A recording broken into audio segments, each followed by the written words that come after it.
Coucou à tous, bienvenue sur cette nouvelle vidéo et bienvenue à toi si jamais tu découvres cette chaîne. Comme tu peux le constater avec ce générique, on repart sur une vidéo 100% astuces pour ton quotidien avec des produits faciles et peu coûteux.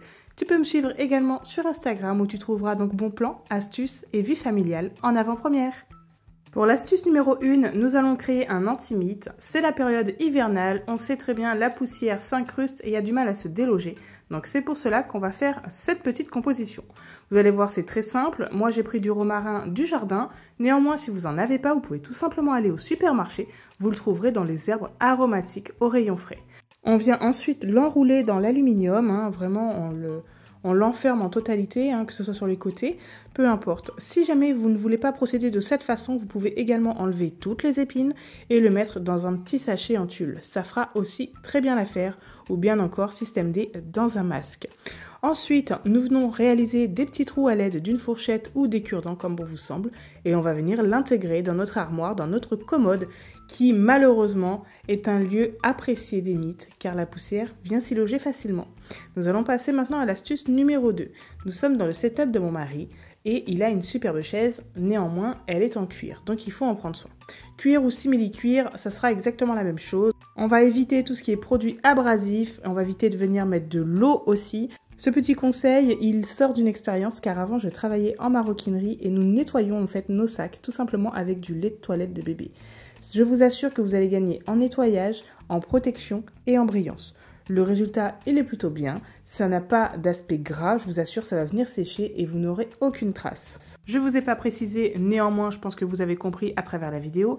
L'idéal, c'est venir de nettoyer avec du coton. Si jamais vous n'en avez pas à la maison, c'est pas grave, vous pouvez utiliser également une lingette microfibre. En tout cas, ça y est, c'est nettoyé, ça a été rapide et encore une fois, on est sur un produit facile d'accès. L'astuce numéro 3. On va prendre un récipient, on va venir y ajouter une dose de bicarbonate. Alors là, c'est vraiment des doses un petit peu à l'œil, je dirais, selon en fait la texture que vous allez obtenir après. Vous allez voir et comprendre, c'est vraiment très très simple. Comme je vous disais, un petit peu de bicarbonate, on va venir y ajouter à cela du zeste de citron, du jus, peu importe comme vous l'appelez. Et je vais venir tout simplement le presser avec des spatules. C'est beaucoup plus simple, on arrive à obtenir un peu plus qu'avec nos mains. Et là, on arrive à obtenir une petite pâte. Si jamais vous voyez que c'est trop liquide, c'est pour ça que je vous disais, on s'arrange un petit peu à l'œil. On va venir rajouter un petit peu de bicarbonate. L'idée, c'est vraiment que ça forme une petite pâte. Attention, il ne faut pas non plus que ce soit trop rigide non plus. Ensuite, dans un pulvérisateur, à côté, on va venir y intégrer un peu de vinaigre. Vous allez voir, c'est le vinaigre blanc qu'on trouve en supermarché. Le premier prix fait amplement l'affaire, généralement c'est du 8%.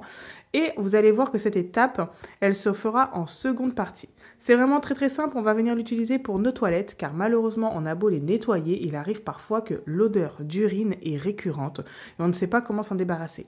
Eh bien, le problème, il se situe en bas de vos toilettes. C'est souvent un endroit qui est beaucoup plus négligé que le haut des toilettes, la cuvette bien sûr. Donc on va venir y entreposer cette fameuse petite pâte qu'on a composée avec le bicarbonate et le citron. On va attendre, je dirais, une dizaine de minutes ou une bonne dizaine de minutes et on va venir pulvériser le vinaigre blanc sur toute la pâte qu'on a étalée sur le bas des toilettes.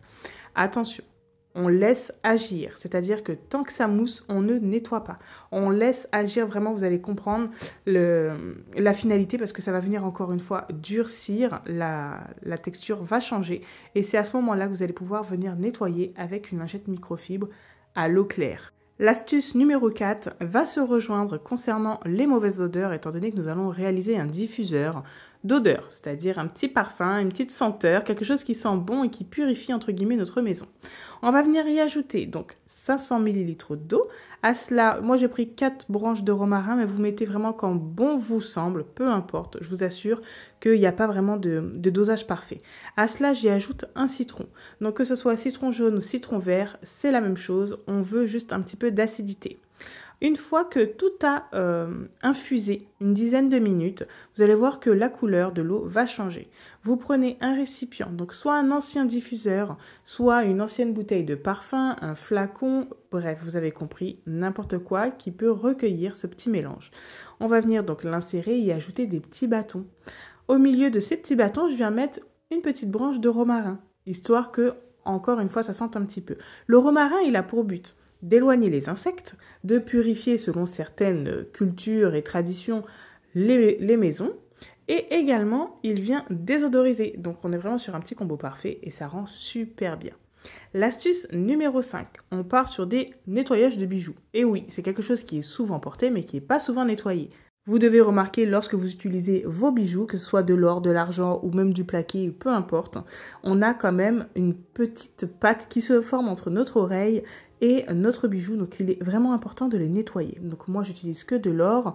C'est pour ça je tiens à préciser que ce petit mélange, il est plutôt conçu pour les matériaux véritables plutôt que les petites breloques qu'on peut acheter voilà, pas très cher dans les magasins trop mignons mais voilà, qui ne tiennent pas niveau qualité quoi. Parce que là on va venir quand même nettoyer avec du dentifrice, donc c'est quand même assez abrasif, hein, on va pas se mentir, c'est fait pour nettoyer en profondeur, donc on peut pas non plus l'utiliser sur des petites breloques. Le risque serait que ça changerait de couleur. Donc c'est pour ça que je vous mets en garde par rapport à ça. Le véritable argent et l'or, c'est bon, vous pouvez réaliser ce petit nettoyage. Regardez-moi la différence. On voit bien qu'elle est beaucoup moins jaune à droite et beaucoup plus brillante également. Ça a vraiment nettoyé l'intégralité et ça, je ne l'ai pas inventé. C'est une astuce qui date de Mathusalem. C'est des astuces de grand-mère vraiment. Depuis que je suis petite, j'entendais ce petit mélange. Maintenant, on va partir sur quelque chose d'un peu plus nouveau et un peu plus atypique. Vous l'aurez compris, la levure chimique, elle s'utilise énormément dans le ménage, limite autant que dans la cuisine. C'est pour ça qu'il ne faut pas être étonné lorsque vous utilisez ceci. On va avoir besoin donc d'un petit sachet, on va venir y ajouter une cuillère à soupe de vinaigre blanc. Si jamais le mélange est un peu trop dur, n'hésitez pas à en mettre une deuxième. Attention, ce mélange a tendance à durcir au fur et à mesure. Donc pas d'inquiétude, si vous prenez du temps à nettoyer vos semelles de chaussures, eh bien vous allez réajuster et ajouter un petit peu de vinaigre blanc à chaque fois. Vous allez voir que ça va venir décoller en fait toutes vos saletés, blanchir vos semelles et puis bien sûr ça va tout nettoyer. Donc moi j'utilise une brosse à dents parce que ça rentre bien dans les petits creux de la semelle, mais vous pouvez utiliser ce que vous souhaitez. L'idéal c'est vraiment quand même quelque chose qui vient frotter, donc une brosse à joint ou une petite brosse de nettoyage, peu importe. Donc là on peut constater que le mélange a déjà un petit peu durci, c'est pas grave, il forme une pâte. Tant que je peux venir nettoyer avec, c'est ok. Une fois que ça a trop durci, vous rajoutez un petit peu de vinaigre comme je vous l'ai dit. Regardez-moi le résultat, tout est nettoyé et sans effort. C'est la fin de cette vidéo, j'espère qu'elle t'aura plu. À très vite, ciao ciao.